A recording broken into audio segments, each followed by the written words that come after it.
It's a cool Wednesday morning here at the West End Gun Club. It is June 29th and I'm here at the Rimfire Range.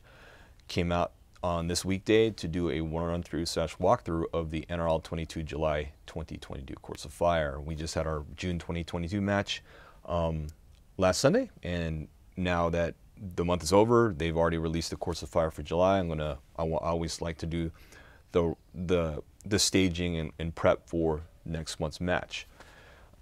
I did drive my Tacoma today because the new year or the new season, they added 2 more tires to your barricade list for match directors because now we have to have at least 3 tires. I actually just got the tires replaced on my Tacoma, and they were dry rotting because I hardly ever drive this thing and it sits out in the sun. And it's been quite some time. I think these tires are probably 8 years old or whatnot. So I figured it was a good time just to get new tires, and then I could use the old tires for the match. Anyway, let's go ahead and get stuff prepped and ready to go, and then we'll start shooting because I got to do a few things. I want to do some quick ammo testing before we start the run through.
One of the first things I wanted to do this morning was get chronograph data and re-zero my gun, because at the last match a few days ago, I noticed I had 0.2 of a mil zero drift.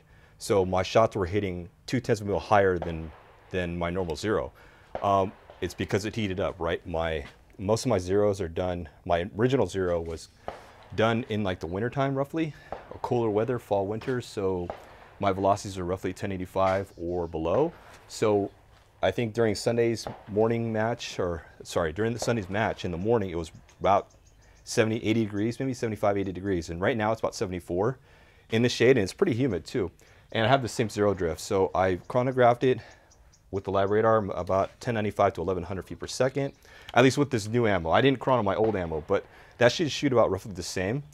I'm shooting new ammo now because I'm cracking open that case that I bought from Capstone, aka Lapua, from the Rimfire Performance Center.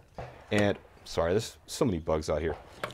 So I'm swatting stuff away. But if you're wondering why I'm not using my magneto speed with my gun, is because of this. Let me go ahead and tripod this real quick. And if you can, sorry if I can get this thing on the tripod while I'm talking to you. And if I'm roughly in frame. So if you can see, this is my magneto speed with the Wiser Precision mount. Unfortunately, because the fore end of the Masterpiece Arms Matrix Pro chassis is so long, I basically can't get the magneto speed on the gun, because you want the muzzle to be roughly right at where this apex of the bayonet is, where it dips. And so this is where it would be. With the spigot mount off, I can't get it lined up correctly, so basically I can't use this. I can't move it farther back because it'll hit the chassis. So that's why I'm using the lab radar for this specific setup now. It's unfortunate because I do like using the magneto speed on the chassis mount because it's just quick to throw on for a single gun like this. Again, I still like the lab radar, but at the same time, the magneto speed has its use cases where it's optimal. Anyway, got my chronograph data, and maybe I'll look into another mount. I was looking at the MK machining mount. I don't know if it'll work because I need to have I need to put a side pick rail so that I can basically clamp it to the edge here, and it'll extend past and line up to the muzzle, or the bore rather. But I'll look into it. Maybe I'll reach out to MK Machining to see how theirs works. But I don't even think I can get a pick rail for the side here because of the way this fore end is shaped. I don't think there's pick rail available, so I might not be able to do it. Maybe I can do pick rail, I can attach to the top, but then I would be blocking my scope, depending on how big that clamp is. Anyway, that's it for this. Now, as far as my Tacoma, if you're new to my vlogs, you've probably never seen my Tacoma, but this is a very dinky 2010 Toyota Tacoma. It's a standard cab. You don't really see these anymore because they discontinued them. It's a 5-lug, so it's got a slightly different suspension. Well, it's got a different suspension than the normal Tacomas, but I bought this back in 2010. Got rid of my old 4Runner, which was getting old, and then they had that federal rebate, so that's why I have this thing. And it's a nice small truck to just whenever I need to haul stuff around. And right now, I still think the prices have tapered off, but I could sell this for more than I paid for it, which is insane. And this truck is worth more on the secondary market than my Honda Prelude, which is kind of disgusting. Anyway, I did get new tires, so I got these. I ended up going back to stock, the stock size tires. It's not stock tires, but these are 215 70R15s, so 15-inch wheels, pretty small wheels for a truck. I think I put 235/70 15s on here. I'm not sure what I put on here. These are Bridgestone dualers. Yeah, 235/75 15s, which is like a 29-inch tire, and this is, I don't know what this would equate to on a imperial scale. This is probably like 27s. It's pretty small. But I figured the larger tire didn't really get me anything as far as performance. It's still, I mean, this is a 2-wheel drive truck, so it still slips in loose dirt with a larger tire, so it didn't really make any sense. And they're not really the great all-terrains, these Bridgestone dualers. They're more like a hybrid kind of road / all-terrain. These are the same type. I mean, you're not going to get an aggressive tire like all-terrain tire in this kind of tire size, because usually if you want an aggressive tire, you're running like 32s, 33s and up, you know, up to 30s and 7s to 40s. So anyway, just gave me an excuse to get new, the change in the Course of Fire, or the props necessary for the Courses of Fire for the NRL22 season, kind of forced me to get new tires anyway, because again, I was saying these are dry rotted. You can probably see it in the sun. Yeah, it's certain it was dry rotting. Some of them it's a little bit more aggressive. You can kind of see it on the treads dry rotting. So I figured, hey, why not just upgrade the tires? Even though tires right now are insanely expensive than it was 2 years ago, because rubber shortage, supply chain issues. Anyway, enough babbling about my truck. Let's start shooting. In past range vlogs, I've had a couple questions where people ask me, why are you doing the walkthrough of the Course of Fire out of order? And then I realized, oh, I'm not doing them in the order that they appear in the Course of Fire PDF file when you download it, because, you know, it's page, you know, it starts like on page 3, 4, 5, 6, and 7 or whatever. But just so you guys know, these stages aren't numbered, right? There's no number since this is stage 1. And the reason why in the past I would just run through them in an order that, in a different order than they appear in the PDF based on the page numbers, it's because I've been doing my walkthroughs from left to right when you're facing down range in our range, and that's how I organize those stages based on the layout of our facility. And so I just run it left to right. It's just how I do it. But just for this one, I'll go ahead and run it in order as they appear in the NRL22 PDF file for July. So I believe the first one in the book, or the PDF file rather, is Let Freedom Ring. We have 120-second part time, 10 rounds. We have one single target, a 3-inch at 89 yards on a single hanger. 10 points per impact, 100 points possible. You can start standing, rifle and all gear in hand, mag in action open. On the start signal, the shooter will engage the target with 2 shots in the following order: left tire, center tire, from 3 different positions, either left, rear, right, front on the tire, and then right tire. So left tire, center tire, right tire, where the center tire has 3 different positions. And so what I'm assuming when they say left, rear, right, or front of the center tire, we're going to bisect, we're going to cut it in half basically you're gonna cut it vertically and horizontally, such that this will be left and right. Then when you do cut it this way, it's going to be center and back. Maybe we'll put little points here. I don't know, but we're just going to watch to make sure that people are within the spirit of the rule book, or spirit of the course of fire or the stage, and position themselves accordingly. Maybe I'll just paint something here. I don't know. It should be simple enough to follow. It's pretty straightforward. Let's go ahead and run through it.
This stage of fire is pretty straightforward as far as what you need to do. The target's large, 3-inch, but the issue at hand is this, these tires are not very stable, at least the ones that I have. I mean, they aren't, you know, they bounce. They're not as stiff because, I don't know, they're old tires. So there's gonna be some rocking action here. I don't like to use a body bag if I don't have to, but I highly recommend if you have a pump pillow or a mega bag or something of this nature, because you're gonna really love it when you're on the center tire. I would have liked to shoot a little bit more like this. The problem is I have this mag blocker here on the MPA Matrix Pro chassis that actually hits the tire.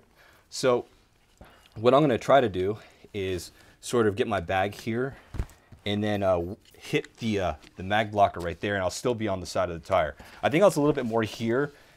I mean, you want to argue on the rear of the tire, but if, again, I said I bisected it, and this is kind of the right side of the tire. What I'm afraid people are going to do is game it such this, right? Here's the rear, and then if you take the center line, technically this would be the right side of the tire.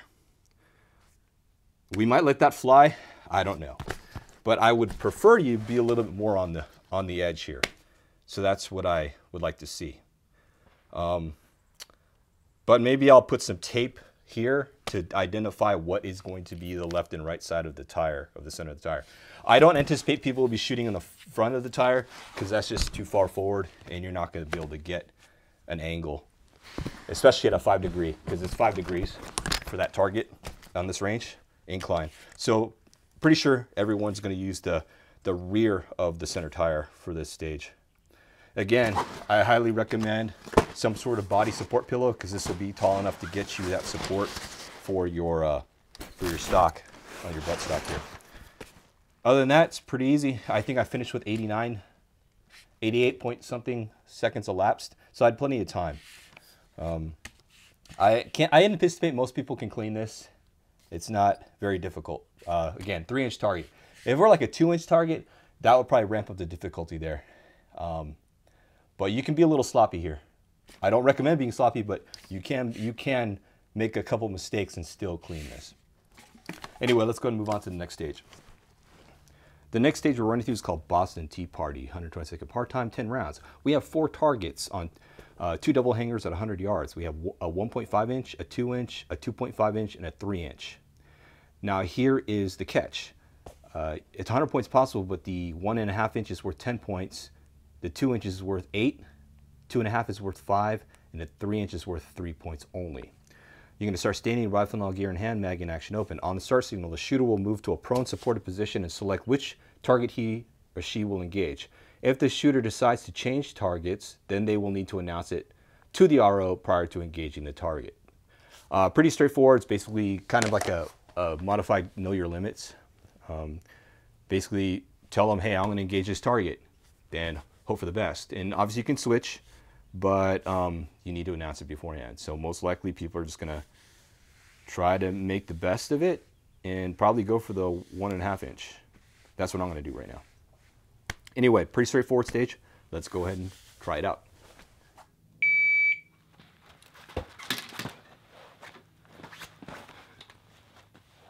Shooter's engaging the 1.5 or the smallest target.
Full disclosure, I actually ran this stage like before what you saw on this video.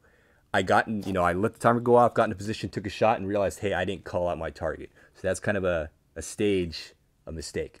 So I just went ahead for the sake of formalities. I redid everything, recorded it, got in a position, said I am shooting at the 1.5 inch target. So we'll make sure to have the ROs remind the shooter, hey, before you take a shot, you got to tell me what you're shooting at. Because technically I took that shot, and since I didn't declare it, that technically would be a miss. Anyway, I finished with 68.06 seconds elapsed, which is fast, just over a minute. I was firing on the 10-point target, the 1.5 inch, and I dropped the round. It went over to the left. I don't know why. Maybe I pulled it. Maybe my ammo was being wonky. Who knows? And we do have a 3 mile an hour, 4 mile an hour wind, which could cost you a little bit in terms of your accuracy. That being said, I still got 90 points. Now people will wonder, should you go for the smaller target, like the larger target for 8 points, the 2 inch? Even if you shot at the larger target and you cleaned it, that's only 80 points. I shot at the 10-point target. I dropped one round. I still got 90. So I could drop 2 rounds and still get the same as I could if I cleaned with the smaller target, or the larger target rather, with less points. So it's just a question of knowing your limitations of your equipment. If your gun isn't as accurate, your ammo isn't accurate at 100 yards, maybe you can only hold 2 inches. Well, maybe you should probably shoot at the 2.5 inch. Maybe it's windy that day and you don't want to risk it. You might have to go to a larger target. Obviously, you should make sure that you know your 100-yard dope. And hopefully on match day, your match director lets you either shoot on the targets that are in the target area for the match, or they set up a 100-yard target so that people can use and verify. I always let people shoot during the zeroing period. Hey, we got paper targets 50, but during this entire zeroing period, you can go and shoot at any of the stage targets. That's fine, to make sure you know your dope and everything. And what I might actually do is set up a couple more 100-yard targets for reference, so there's more people can actually verify their 100-yard dope. So I know a lot of people, especially new shooters, come out and never shot 100 yards 22, which, don't know why, but people just don't stretch it out that far. And I'll admit, back in the early mid-2000s, I never shot 100-yard 22. I just shot 50 yards and 25 yards with my 10-22. I didn't think about 100 yards. Anyway, that's it for this. I think it's pretty straightforward. I figure even on match day, if it's a little windy, I'll still go for the 1.5 inch target. I figure it's worth it. Even if you miss it twice, you'll still get 80 points, which is the most you can do if you cleaned with the smaller or the larger target rather. All right, let's go ahead and move on to the next stage. The next stage of fire we're running here is called 1 if by land, 2 if by sea. 120-second part time, 10 rounds. We only have a single target. It's a 2.5 inch at 73 yards on a single hanger. 10 points per impact, 100 points possible. You can start standing, rifle and all gear in hand, mag in action open. On start signal, the shooter will engage the target in the following order: 55-gallon barrel, 3 shots. Rooftop, 4 shots. 55-gallon barrel, 3 shots. 55-gallon barrel is on its side with top facing to the right. For safety consideration, the shooter may be handed the rifle after ascending or descending the rooftop. No part of the shooter or equipment may touch the ground while on the rooftop. Pretty straightforward. Just, you know, they don't want you just standing on the side and then resting your rifle and shooting like that. So you have to be on the rooftop. Pretty straightforward, 3, 4, and 3. It's just some movement there. Not much else to say here, but let's go ahead and run through the stage.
If you hear some landscaping while I'm talking, it's because the range staff here is doing some trimming of trees and brush and whatnot, which is necessary for fire control because it's starting to get hot, stuff's getting dried out, so it's a good idea to take care of all that stuff that could burn.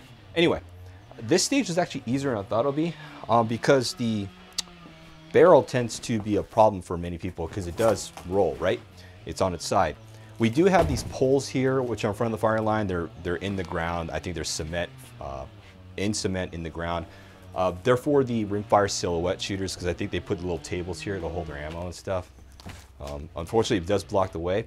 And even then, I don't use that to hold the barrel in place. What I'm probably going to have people do is make sure that they're required not to lean it up against that and probably have to stage this back a little bit. Either way, you don't really need it. At least my gun, I found it pretty easy to do it with this. I was using the Cole-TAC D-bag for the first stage and I used it for this stage as well. Basically, it's just a small bag, and the way I have my bipod set up, it basically wedges my rifle between the magazine blocker or my magwell in here. And so basically all I'm doing here is aiming the gun with the barrel by sliding the barrel, and I'm adjusting my elevation to the target using the barrel itself. I'm just leaning it forward, and that's pretty simple enough. And then going to the rooftop, again, really simple. Just get up here, and I'm just using this, able to get a good solid shot. And it's a large target. It's a 3-inch target, or sorry, a 2.5-inch target, 73 yards. So it's not that hard to hit. Should be relatively simple. Not much else to say here. I don't think it's very the only tips I can give for people who don't have a very flexible setup, I would honestly forego a bag. I guess you could use a bag to keep things stable here, but I feel like the key thing is making sure the rifle and the barrel move together if it does move, as opposed to you like sliding. I guess so. Like maybe the bag will help for keep you from sliding off the barrel, but the key thing, try to get your rifle fixed to the barrel, and then if you need to make adjustments to the rifle, you use the barrel to make your adjustments. That's the only tip I can give you. Anyway, let's go ahead and move on to the next stage of fire. The next stage we're running through is called the Redcoats are coming. 120-second part time, 12 rounds. We have just the KYL rack at 35 yards with all four, the 1/4 inch, 1/2 inch, 3/4 inch, and 1 inch. 10 points per impact, 120 points possible. Standing, rifle and all gear in hand, mag in action open. On the start signal, the shooter will engage the KYL rack with one shot from large to small, hit or miss, move on in the following order. Any ladder rung, chair backrest, any ladder rung. Cannot repeat the previous rung. So you're going to pick 2 different rungs. You're going to shoot off one rung, chair backrest, and then back to the ladder on a different rung. The chair is shot from the support side. So support side means support eye, shoulder, and hand. I've seen some people try to shoot it like if you're right-handed, they're shooting from the left eye but still using their right hand to pull the trigger. You got to use your left hand to pull the trigger. Pretty straightforward. You're basically just shooting KYL rack, large to small. And again, for some reason in the photo, they have the KYL rack, the large target on the right. I always put the KYL rack with the largest target on the left. You're moving left to right because that's kind of how you intuitively read. You read from left to right, so you're going to shoot from left to right. But they have, according to what I'm looking at, it distinctly shows the larger target on the right. So that's how I placed it. So you're shooting right to left. Not much else to say here. Just your support side eye. You know, you've got to be able to shoot from your support side off the backrest. Anyway, let's go ahead and try this out.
I think I grazed it. Barely. I think I did. See it on camera.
I did 2 runs of this stage.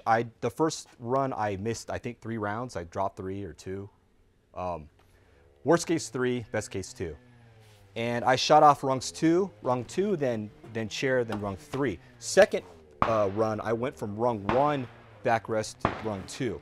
So my thinking was stay on like a kneeling position and just go transition kneeling, kneeling, kneeling, and you're staying on the same level or same plane, and that should keep you smooth, right? But at the same time, I said, why don't I try off shooting off rung 1 from a prone position, which does slow you down because you got to get up from prone to a kneeling position. So you're going to lose a few seconds and kind of getting your body reacclimated to coming up to another level or whatever, another plane. That being said, you lose a couple seconds, but at the same time, you're going to shoot from the most stable position, rung 1, if you can shoot prone, if your body allows you to shoot prone off rung 1. But at the same time, coming off of that ladder the first time, that gives you the opportunity to your mag change. You know, if you got 10 rounders, you're in this 12-round stage, shoot rung 1, prone, fire your 4 rounds, hopefully you cleaned it, then do your mag change. That's your time to do your mag change after you fire your 4th round rather, you're still in position. Now get up, go to your chair, shoot your support side, then move to whichever rung 2 or above that you feel comfortable with, and hopefully you can clean that. I used the mega bag. I was thinking about whether I was going to use it or not, whether or not I was going to use it, but I felt it's nice to just have the crutch just in case, especially in support side. If I feel like it just makes me feel more comfortable, it's that knowing it's there, kind of like your binky, have your little blanket there with you to feel comfortable. But at the same time, I'm not sure if it really helped me that much, to be honest. But it's just a nice to have.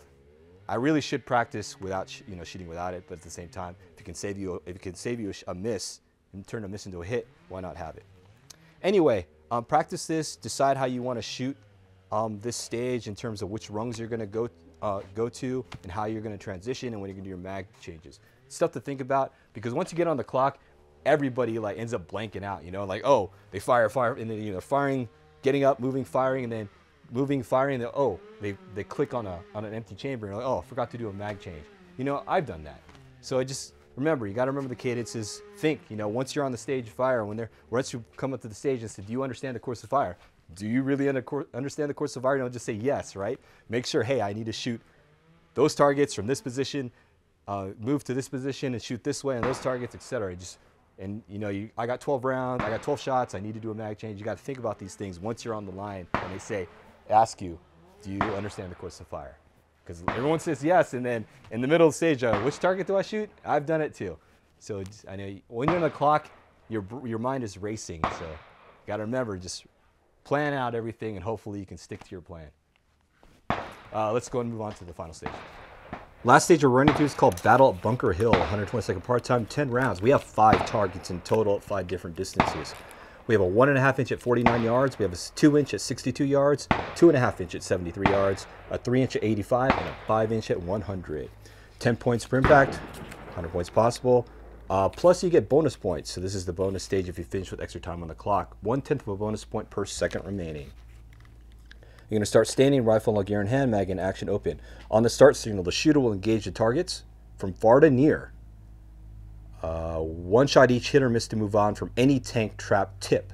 After the 5th shot, the shooter must move to a different tank trap tip. This is a no dial stage. Elevation and windage may not be touched after the time starts. Only the parallax may be adjusted during the stage.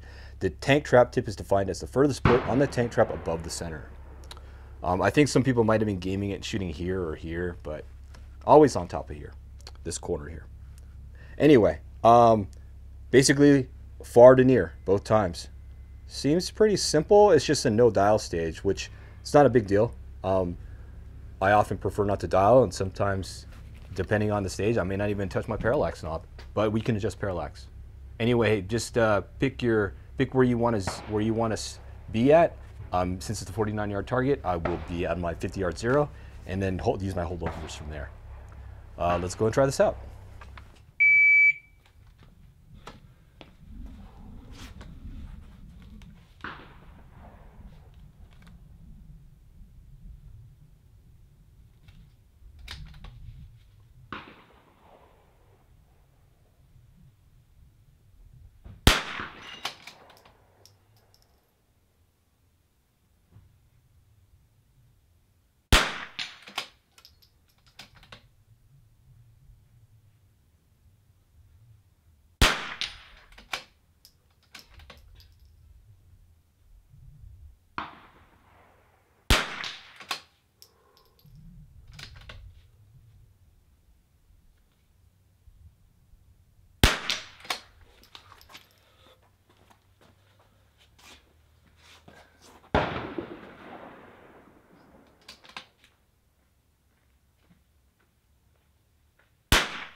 This stage isn't too bad. It's pretty straightforward. The choices on their target distances, it's pretty easy to hold over. For me, on this given day for these environmentals, 100 yards from my 50-yard zero, I'm at 1.6 roughly for 100 yards. Then to the next target down, which is the 85, you're at 1 mil hold.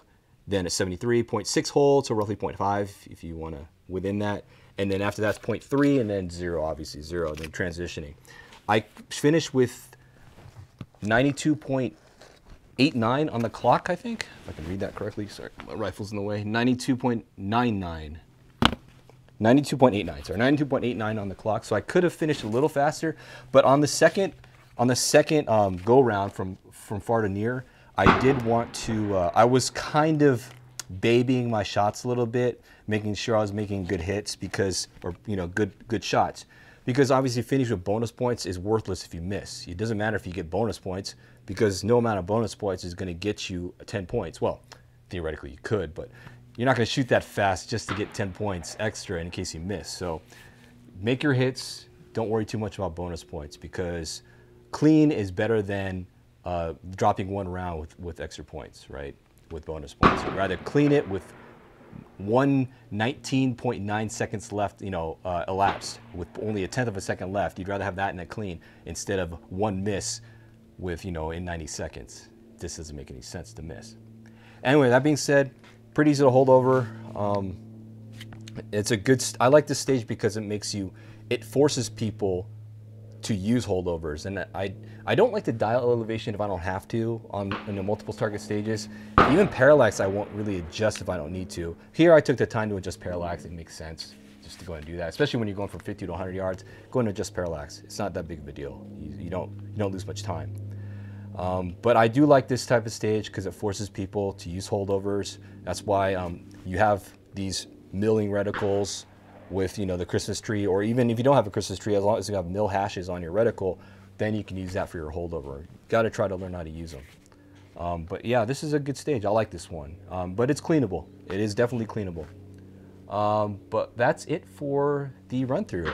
I'm going to go ahead, and now it's a little warmer, I'm going to go ahead and do a quick recheck of the velocities of the ammo that I have, that case I cracked open of Center X, just so I can get an idea of the velocity increases as it gets hotter. But it's not that hotter from early this morning. It might be a 10 or 15 degree difference from 70, but we'll see. But I'm gonna do that and then we'll clean up and get out of here. Wanted to show just an example for the newer shooters why we have these dope cards. This is the Cole-TAC cheat sheet. Basically, it's just a vinyl card that you put on hook and loop, and it just straps to your scope. And for that one stage, the Battle Bunker Hill, I had my holdovers here. So, you know, that's my 0 obviously for 50, then the 4 subsequent targets after that. So my 100 yard, my 85, 73, 62, and 49. So this is where I know my holdovers, 1.6 roughly, 1.6 and 0.3. And ignore those negatives.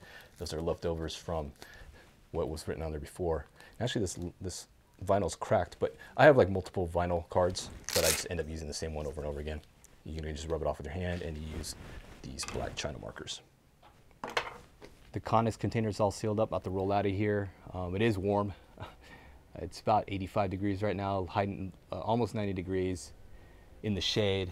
It doesn't help much when you're out in the sun pulling in targets and painting stuff and getting all the stuff back in the Connex container. So did wear down.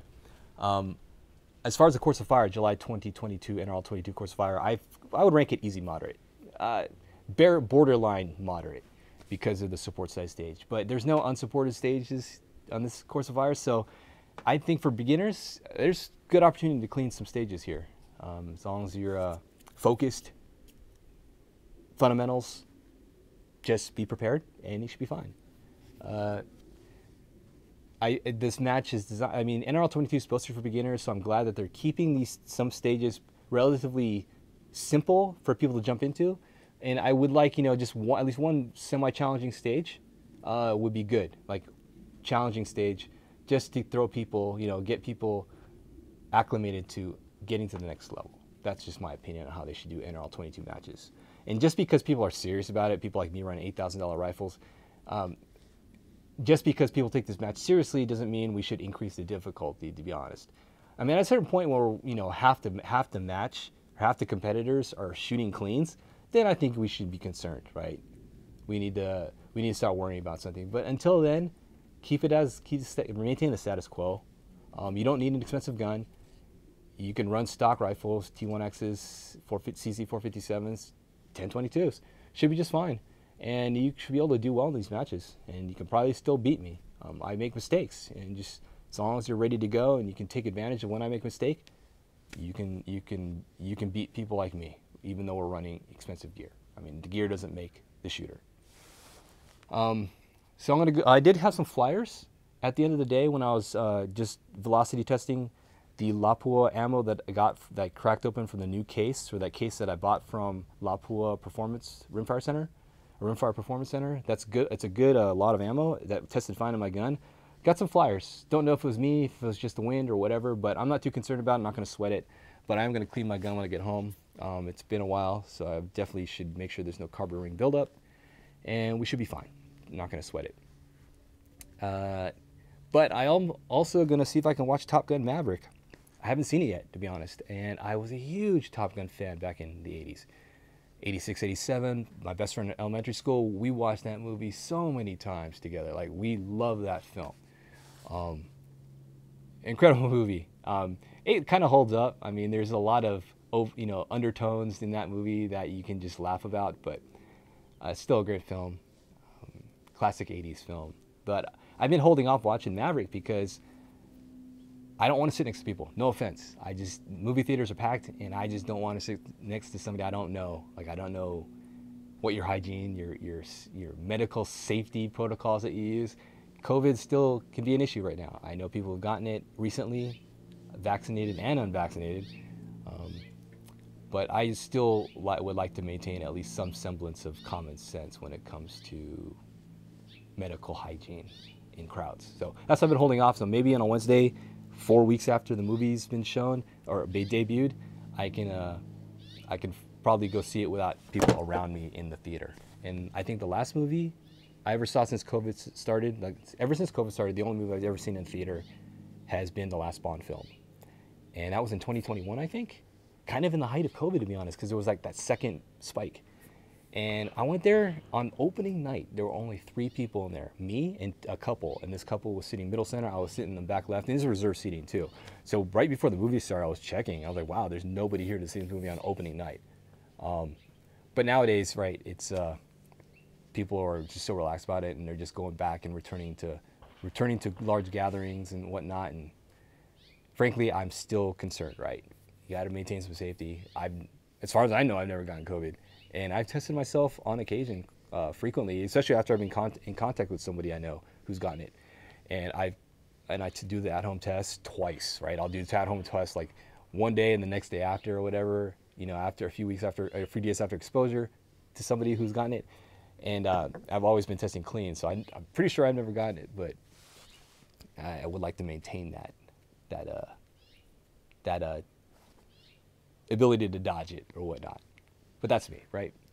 Anyway, that's it for today, Wednesday, June 29th. Hopefully you got some good information from this run through of the Course of Fire. If you have any questions about the Course of Fire, hit me up in the comments with a question. I'll answer it as best I can.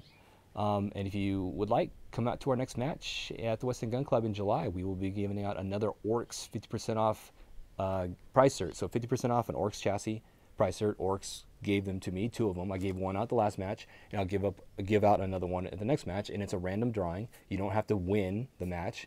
You don't have to place high. We're just random drawing. Everyone gets a ticket as long as you shoot in all 5 stages, complete all 5 stages. You'll get drawn, and you're eligible, and that's it, and you win. The person who won it last month wasn't even close. He wasn't in top 10, but he got drawn, and he won the prize cert, so that's pretty cool for him. So definitely check it out. Registrations opens 2 weeks before the match weekend, and that's the 4th Sunday of the month here at the Western Gun Club. Anyway, that's it for today, June 29th. Thanks for watching. I'll see you in the next vlog.